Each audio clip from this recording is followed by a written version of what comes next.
কথায় বলে কচুর নিচে কৃষ্ণচূড়ার গাছ, তাতেই নাকি সৌন্দর্যের বিনাশ। আজকে আমরা এই কচুর নিচে কৃষ্ণচূড়া ঘাস দেখতে পাচ্ছি। এই ঘাসগুলো অতি সুন্দর, চমৎকার।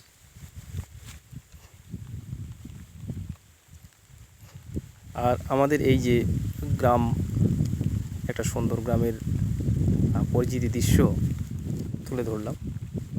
আকাশ মেঘে ঢাকা, তার নিচে মনে হচ্ছে সহস্র এলাকা জুড়ে শুধু ধান চাষ আর ধান চাষ।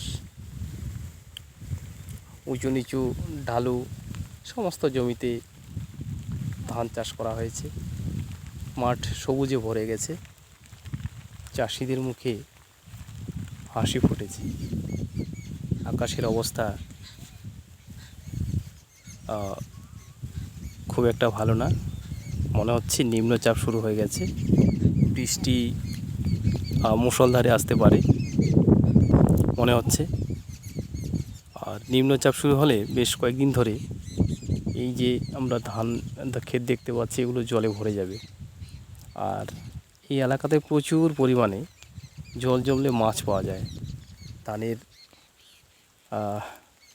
গোড়া অবধি জল জমলে সেখানে নানা রকমের মাছ আমরা দেখতে পাবো।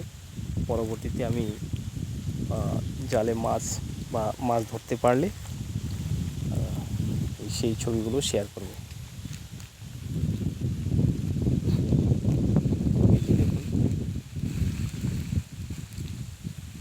আছে আবার চা বাগানের সারি, উঁচু জমিতে চা বাগান এবং তার নিচেই নিচু জমিতে রয়েছে ধান চাষ। খুব সুন্দর একটা দৃশ্য, মনোরম একটা প্রাকৃতিক দৃশ্য। এই যে দেখুন কী সুন্দর সবুজে মাঠ ভরে গেছে, খুব ভালো লাগছে, দেখলে মন ভরে যায়।